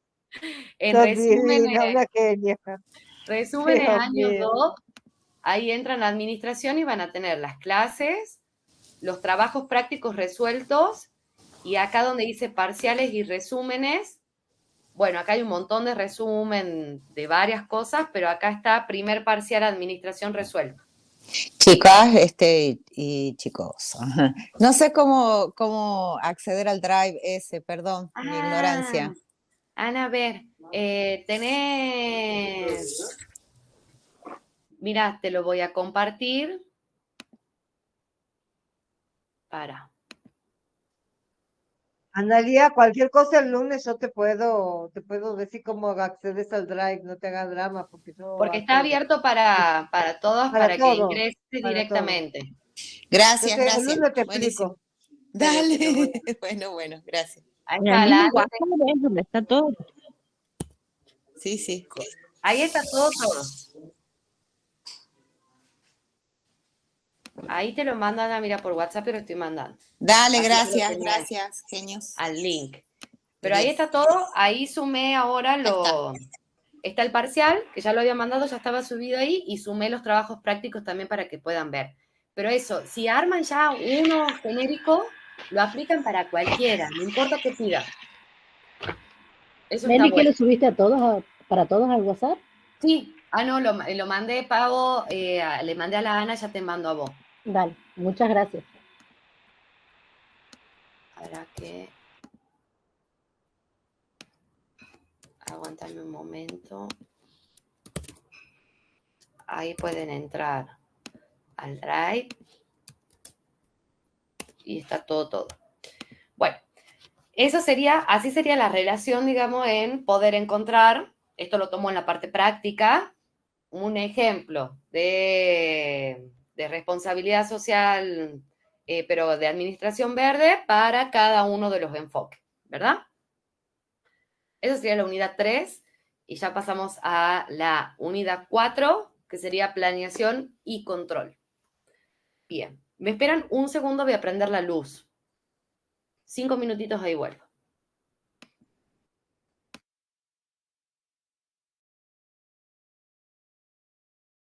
Planeación y control. Bueno, esto para quienes tengan que rendir el integral les va a servir un montón asociar sobre todo este gráfico con lo que es planear y lo que es estrategias, que es la unidad 5, que es la que sigue, ¿sí? ¿Por qué? Porque ¿qué es la planeación? La planeación va a ser cuando se definen los objetivos de la organización, se establecen las estrategias para lograr dichos objetivos y se desarrollan los planes para integrar y coordinar las actividades de trabajo que van a permitir ese logro de objetivos. Entonces, la planeación tiene que ver tanto con los fines, es decir, con qué se quiere hacer, como con los medios, cómo se lo va a hacer. Entonces, acá partimos de una situación actual, que es la situación actual donde se encuentra la organización, ¿Qué es lo que se hacía? ¿Qué es lo que vimos en la unidad 5? La siguiente. Defino las estrategias, ¿verdad? Hago un análisis interno y externo, hago un diagnóstico de la situación actual para poder definir las estrategias de la organización. La planificación va a ser el camino que yo voy a planificar, el paso a paso, ¿verdad? Que va a guiar las estrategias planeadas para lograr una situación futura o deseada, que es decir, donde voy a lograr los objetivos que me he planteado como organización. Entonces, la planificación va a ser el camino que nos lleva a pensar una situación deseada. Va a ser el paso a paso que tenemos que ir dando para alcanzar los objetivos, es decir, la situación deseada, ¿sí? Acá había una frase que está muy relacionada a lo que tomó el profesor en el parcial, que decía que no planear es planificar el fracaso. ¿Por qué? Porque, bueno, la idea es, si vos tenés algo planificado previamente, tenés mayor posibilidad o probabilidad de que se cumpla con éxito los objetivos que ha propuesto y llegar a esa situación futura o deseada, ¿sí? Entonces, de nuevo, se parte de un diagnóstico, es decir, de la situación actual, se piensa el camino, o sea, se planifica qué es lo que se va a hacer para llegar a una situación futura deseada, que es donde se cumplen los objetivos. ¿Cómo se relaciona la planificación con los niveles gerenciales de la organización? Que lo vimos en la segunda unidad, a los distintos niveles gerenciales, es que mientras mayor sea el nivel gerencial, más tiempo se le dedica, se le invierte a la planeación o a la planificación, ¿sí? De las acciones o actividades que se van a desarrollar para el logro de objetivos. Incluso se planifica también a más largo plazo. Porque, por ejemplo, cuando veíamos, ¿se acuerdan? Los valores institucionales, que también son objetivos de la organización, esos son a largo plazo, o la misión y visión. Son objetivos a largo plazo y esos siempre van a estar a cargo de los niveles superiores gerenciales, ¿sí? Por ahí los objetivos más verificables u objetivos que se tengan que cumplir en el corto plazo, que son los objetivos SMART, ahora lo vamos a ver, sí van a estar más a cargo o las actividades para desarrollar, para cumplir esos objetivos, sí van a estar más a cargo de los niveles gerenciales más bajos, ¿sí? Si trasladamos esto al plano de la universidad, lo que decía el profesor es que las funciones de los niveles estratégicos van a estar en los niveles gerenciales superior. Acá es donde se planifica, por ejemplo, el plan de gobierno, la idea hacia dónde se quiere ir como institución, como universidad, ¿sí? Y eso es lo que se derrama hacia los puestos de más abajo, a través, bueno, de la comunicación, obviamente. Así toda la estructura, toda la organización va hacia el mismo lado. Acá, bueno, hemos visto lo que era la misión y la visión. Lo que no puse acá son los valores, pero para entender siempre, misión, visión y valores van a ser los objetivos centrales, los objetivos que se planifiquen a largo plazo como organización. Entonces, la misión de una organización es el propósito general. Va a ser la razón de ser de la organización, es el motivo de su existencia, que le va a dar sentido y orientación a las actividades que se realicen dentro de la organización. Y la visión va a ser el camino al cual se dirige la organización a largo plazo, o sea, sirve de rumbo para orientar todas las decisiones estratégicas que se vayan tomando dentro de la organización, y busca exteriorizar el por qué, bueno, estamos juntos como organización, debe inspirar planteos y retos para su logro. La pregunta que hacía en el examen que se hizo sobre misión, visión y valores, si no me equivoco, era en la parte teórica, o en la parte práctica. ¿Cuál es el ítem más significativo? Esto ya hemos visto. Acá. La pregunta 3, por ejemplo, del primer parcial decía, hay organizaciones que no declaran misión, visión y valores. Y la pregunta era, que una organización no declare valores, ¿quiere decir que no los tiene? Fundamente su respuesta. ¿Cuál es el beneficio de declarar misión, visión y valores? Entonces, ¿qué es lo importante entender acá? Que si una organización no tiene declarado los valores organizacionales, no va a implicar que no los tenga. Ya hemos visto eso también en la unidad 7, que hemos visto que el PEI de la UNT, ¿qué pasaba? No tiene declarado los valores, ¿verdad? A diferencia del de Mar del Plata, por ejemplo, que sí los tenía declarado.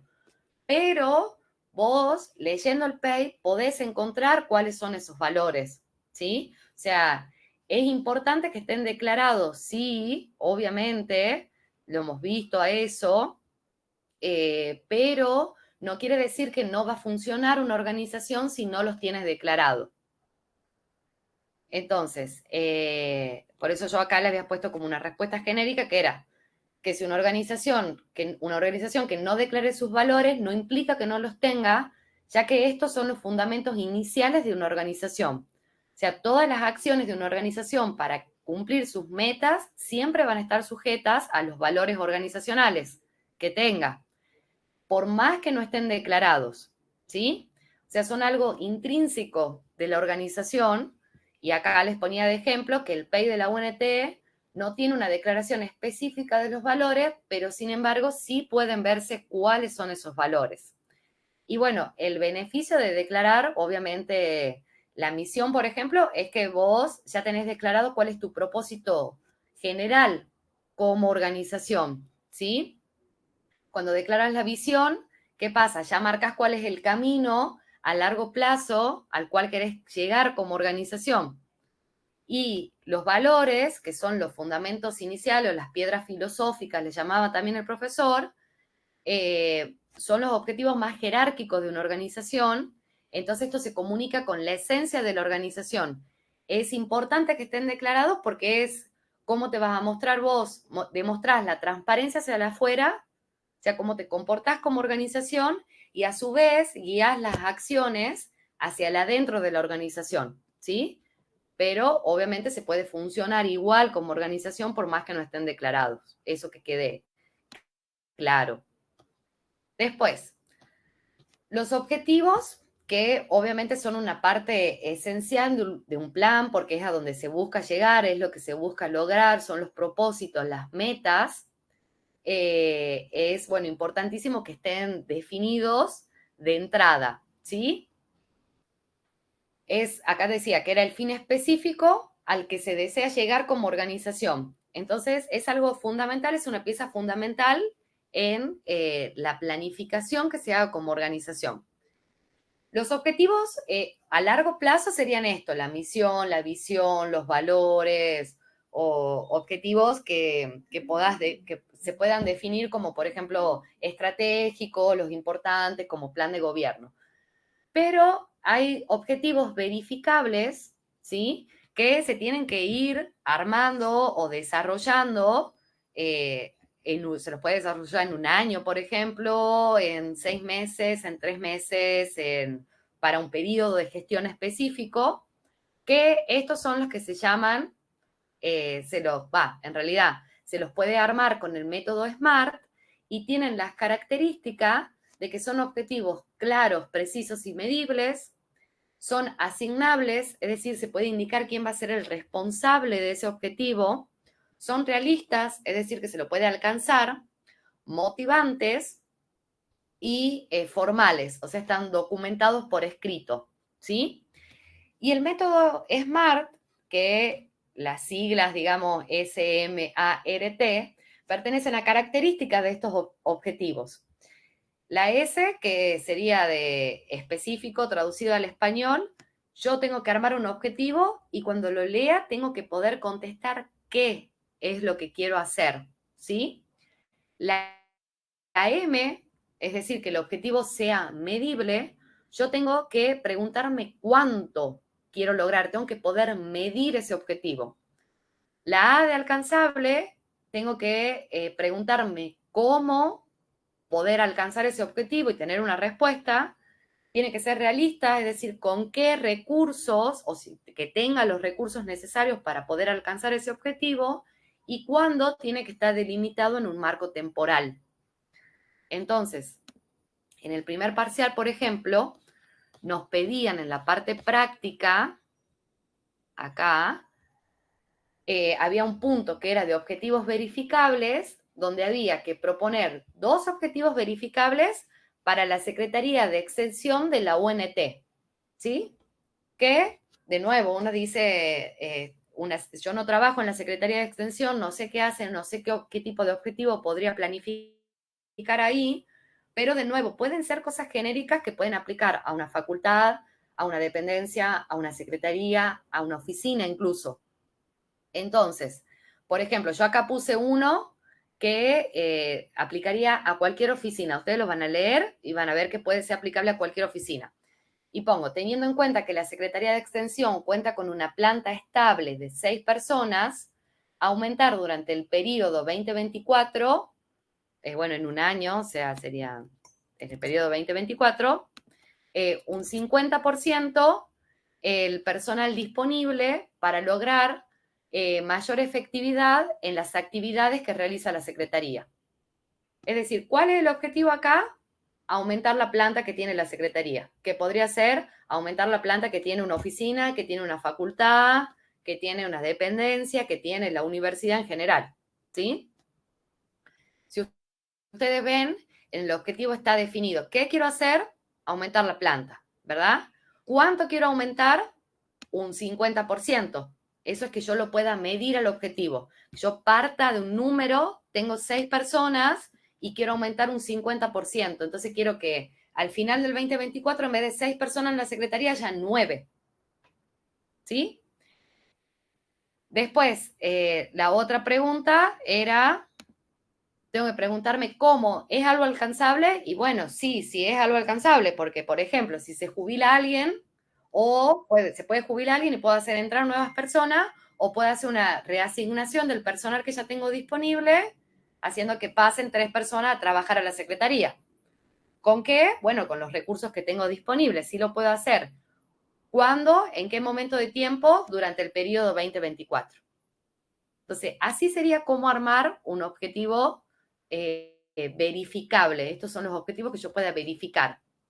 Y el segundo objetivo que yo había armado acá era lograr durante el primer semestre del año 2024 la firma de 4 acuerdos con organizaciones de la sociedad civil que trabajen en la temática ambiental de proyectos ambientales para toda la UNT.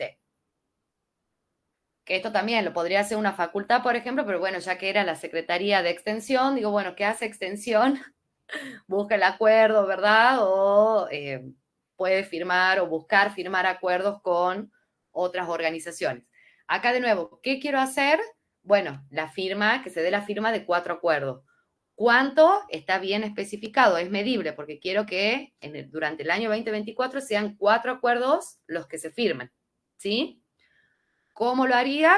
Es fácil de hacer, o sea, ¿lo puedo hacer? Sí lo puedo hacer, es algo alcanzable, algo realista. ¿Y en qué periodo de tiempo? Bueno, durante el año 2024, ¿sí?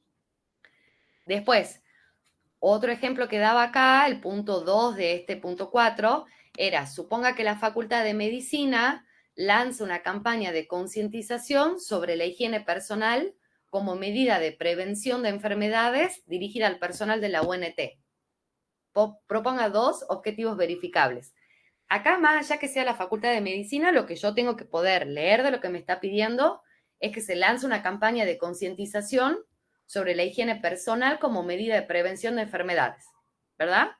Entonces, por ejemplo, a mí lo que se me ocurría como objetivos verificables acá es que al finalizar esa campaña, 1000 personas correspondientes al personal de la UNT se encuentran capacitadas en prevención de enfermedades a través de la higiene personal. O sea, yo quiero que, como la campaña está dirigida a toda la UNT, que al menos 1000 personas se concienticen sobre la prevención de las enfermedades a través de la higiene personal. Y otro objetivo verificable, por ejemplo, sería que con la campaña se reduzca un 10% las licencias por enfermedad del personal de la UNT registrada en la DUF durante el primer semestre del año 2025. ¿Por qué sería otro objetivo? Verificable, porque yo, bueno, concientizo a las personas, ¿verdad?, sobre la prevención de las enfermedades a través de la higiene. ¿Cómo puedo medir eso? Bueno, digo, mirá, quiero que esto produzca un efecto sobre las licencias o sobre las enfermedades que registran las personas en la UNT por las cuales piden licencia. Si yo sé que la campaña ha sido efectiva, puedo decir, la voy a medir buscando que se reduzcan esas licencias en la DUS. Pueden pensar otros ejemplos también. Todo será bienvenido, pero eso creo que son dos como fácil de entender de qué objetivos buscaría con esta campaña de concientización la Facultad de Medicina, ya que está dirigida a todo el personal de la UNT. Ahora, hay una relación muy estrecha entre lo que es la planificación y el control, ¿sí? ¿Por qué? La planificación, por un lado, va a proporcionar estándares o indicadores de control con los cuales se va a poder medir el desempeño de esa planificación, ¿sí? Si hay una desviación significativa entre el desempeño real, es decir, lo que está sucediendo, y lo que se planeó, se puede tomar una acción correctiva. ¿Qué sería esto? Por ejemplo, volviendo acá a vamos a los objetivos verificables de la Secretaría de Extensión, que yo he dicho que el segundo era lograr durante el primer semestre la firma de 4 acuerdos con organizaciones de la sociedad civil. El primer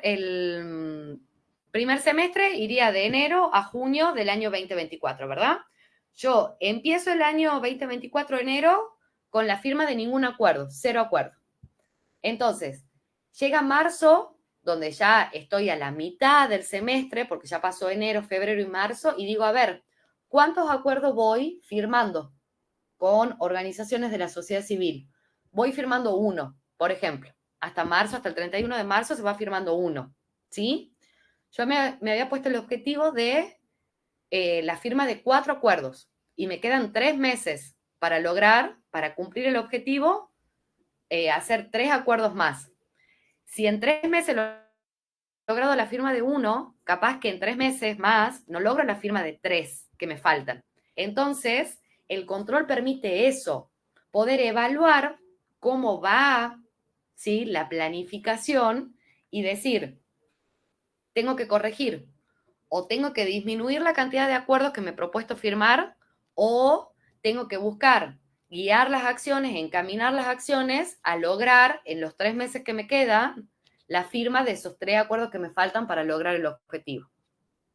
Entonces, ahí lo importante es entender que sí o sí planificar y controlar van a ir de la mano, porque el control va a implicar poder ir monitoreando el trabajo que se va realizando, ¿sí? Entonces, eso va a permitir analizar cómo el progreso de lo que se va haciendo se ajusta o no a lo que estaba planificado previamente. Y en el caso de que no se ajuste, va a disparar acciones correctivas, el control, que sean necesarias para poder volver a encaminar la planificación hacia el logro de objetivos. Entonces, monitorear es parte del proceso de planificación. Primero, sin planificación, bueno, no se puede hacer un control. Entonces, sí o sí es necesario tener una planificación hecha para que haya algo que se pueda controlar. Entonces, el proceso de planificación va a ser un proceso cíclico, donde yo voy a planificar, voy a implementar esa planificación a través de actividades o acciones, voy a controlar cómo se va dando esa implementación y eso me va a permitir corregir la planificación propuesta. ¿Sí? Entonces, esto, ¿en qué consiste también? Primero, en que se establezcan los estándares necesarios. Los estándares serían esto: quiero la firma de 4 acuerdos. Está bien, está en un objetivo, pero sé que 4 acuerdos es un estándar alcanzable en un semestre, firmar 4 acuerdos. Bueno, ese va a ser el estándar. 2, tengo que poder medir ese desempeño, hacer distintas mediciones. En este caso, la medición la puedo hacer, por ejemplo, de forma mensual. Entonces, ir viendo mes a mes si voy consiguiendo la firma de acuerdos o no. ¿Sí? Tengo que poder medir cómo va avanzando esa planificación. Eso es medir el desempeño. Y por último, hacer las correcciones necesarias, ¿sí? ¿Para qué me sirve medir? Si yo mido y veo que en marzo se van firmando 3 acuerdos y me había propuesto como objetivo la firma de 4 acuerdos hasta junio, y bueno, es muy posible que vaya muy bien encaminada esa planificación. Entonces, que en junio logre cumplir con el objetivo propuesto. Pero si voy 1, posiblemente tenga que hacer algunas correcciones para llegar a junio, ya sea con los 4 acuerdos firmados o reducir la cantidad de acuerdos y modificar ese objetivo que me había propuesto en enero, por ejemplo. En eso consiste el proceso básico de control, digamos, en estos 3 pasos. Establecer los estándares, hacer la medición del desempeño en base a las normas y, bueno, por último, hacer la corrección de esas desviaciones, poder corregir. ¿Por qué es importante controlar? Primero, porque te va a ayudar a saber si vos vas midiendo cómo va tu desempeño. Eso te ayuda a saber si se van cumpliendo las metas o no que te has propuesto como organización. Te ayuda, o sea, ayuda a que se logren los objetivos. ¿Por qué? Porque si yo me he propuesto objetivo de acá a un año y no hago ningún tipo de control y llego a diciembre, posiblemente al objetivo no lo cumpla. Si no voy haciendo el control correspondiente en todo el tiempo que me he propuesto cumplirlo. También dice que ayuda al empoderamiento. ¿Por qué? Porque le da facultad de decisión a los empleados. Vos haces parte a los colaboradores o a los trabajadores de la toma de decisiones o de las acciones que guían hacia cumplir ese objetivo. Entonces, está bueno que también estén presentes en esta medición, en este control, en este monitoreo de esas acciones que se van realizando. Bueno, te ayuda a generar un sistema para evaluar el desempeño y también contribuye a la motivación. ¿Por qué? Porque si vos medís y ves que vas muy encaminado, y bueno, te motiva a seguir. Y después, por último, hay 3 tipos de control que se pueden realizar.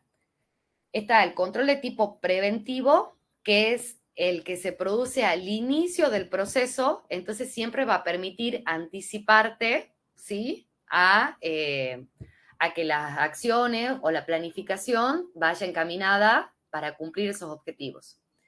Está el tipo de control concurrente, que es el que se realiza durante el proceso, cuando el proceso ya se está desarrollando. Y por último, el tipo de control de retroalimentación, que es el que corrige los problemas ya una vez que suceden. O sea, el control que se da sobre los resultados obtenidos, ¿sí? Acá lo ideal sería que los controles que se hagan sean de tipo preventivo. O sea, que vos te puedas anticipar previo al desarrollo de las actividades puntuales para el logro de un objetivo a hacer un control preventivo, que vos sepas que, bueno, de entrada vas a ir encaminada o encaminado a cumplir esos objetivos propuestos. Y por último, los indicadores, que son las medidas que te permiten verificar si los objetivos se están alcanzando o no, ¿sí? Entonces, lo que decía acá el profesor es que si hay algo que no se puede medir, yo no lo puedo mejorar. Tengo que poder medir algo para ver cómo va, en qué situación está, para poder mejorarlo.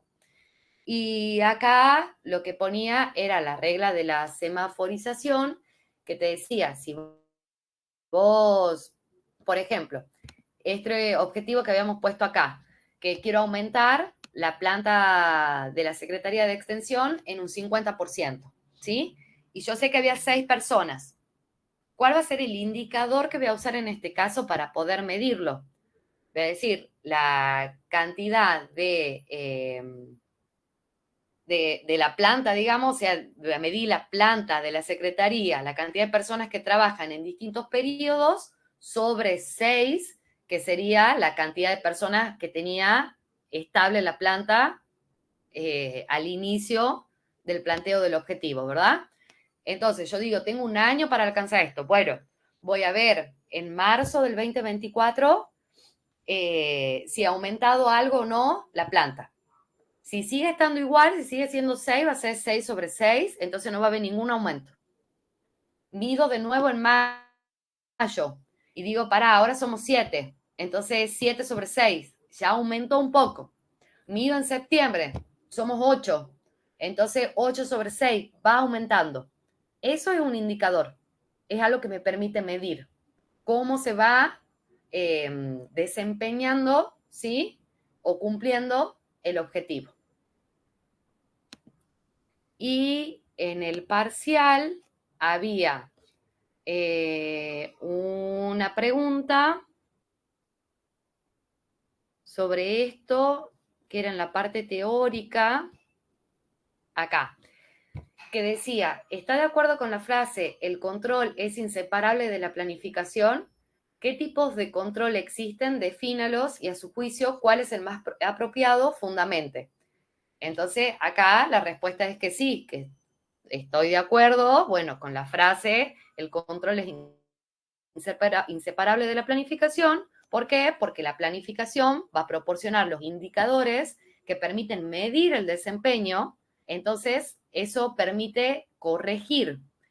Y el control va a implicar monitorear el trabajo realizado, analizando cómo el progreso se ajusta o no a lo que estaba planificado. En caso de que no se ajuste, el control te va a permitir hacer las acciones correctivas que sean necesarias. Entonces son dos acciones que son inseparables, van sí o sí de la mano. Lo que planifico sí o sí es necesario controlarlo para poder medir el desempeño de esa planificación, ¿sí? Y bueno, y los 3 tipos de control que existen, el preventivo, el recurrente y el de retroalimentación. Y preguntaba, a tu juicio, ¿cuál era el más apropiado? El más apropiado siempre va a ser hacer controles de tipo preventivo, ya que si se realiza este tipo de control, lo que permite es anticiparte y eso te da mayor probabilidad de que la planificación se cumpla.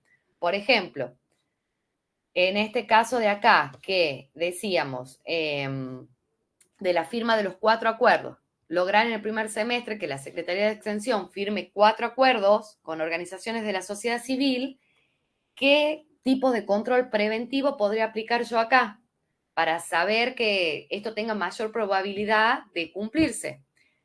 Identificar, por ejemplo, previamente cuáles serían las organizaciones de la sociedad civil que trabajen la temática ambiental, buscar en qué proyectos están, llamar a reuniones previas a ver si tienen algún interés de trabajo con la UNT, como que todas esas serían acciones preventivas. Voy preparando el campo para la hora de buscar hacer estos acuerdos, desarrollar estos proyectos, ya sé que eso está dado. Entonces aumenta la probabilidad de que se cumpla el objetivo. Así sería. Bueno, y ahí terminaríamos la unidad 4. Eso es todo, compás. ¿Alguna duda, pregunta? No, nos sirvió un montón y hay, la verdad que hay mucho relacionado de esta primera parte con lo del parcial número 2. Sí. Un montón. Vamos a ver, es un montón, sí. Es mucho lo que está relacionado, eso sí. Sí, Entonces, por ahí, bueno, quienes tengan que rendir la recuperación total, creo que la segunda parte está bastante incorporada. Sí, Que se obtuvieron muy buenas perfecto. notas, eso quiere decir que está aprendido, es muy bueno, La verdad que muy sí. satisfactorio. Entonces, es sumarle esto ya teniendo en cuenta que lo otro está aprendido. Creo que ya está más fácil incorporarlo. Sí, No va a costar tanto. ojalá. No, no, está todo bien. Ahí, bueno, ya tienen todo el material, está el resumen y está también el primer parcial resuelto. Ay, más o menos muchísimas por gracias, la verdad que sos una genia. Ajá. Muchas Nos gracias, salvaste Meli. todo. Sí, sí, de ya vamos a nada. ver el drive y seguro que encontramos ahí Bueno, la ¿dónde está todo? información. Y obviamente si tienen consultas, lo que sea, bueno, seguimos viendo ahí De distintas 10. relaciones que se pueden armar entre los dos parciales sobre todo. Muchas No gracias, tenés Meli. idea lo que nos Muchas sirven las gracias, clases sí, sí. grabadas, porque realmente uno saca cosas, Claro. sutilezas, cosas que no había visto. Por eso hoy detesto las clases presenciales. Ay, sí, no, es la Me verdad. vienen buenísimas las clases grabadas. Grabado queda mucho más, las podés volver a ver e interpretar distinto. Sirve Totalmente, porque mucho. aparte a mí me ayudó un montón eso, el hecho de tener las clases grabadas. Muchísimo, Total, realmente. total. Bueno, muchas Bueno, gracias. Gracias, Muchas gracias. Meli. Gracias. estamos acá entonces. Muchas gracias, Hasta Meli. Nos Gracias, Meli, por tu vemos. tiempo. luego. Muchas Gracias, gracias. Meli. Nos vemos. Aviso Un cualquier beso cosa. enorme. Abrazos. Sí, Chau, sí, De claro. chau. 10. Besos.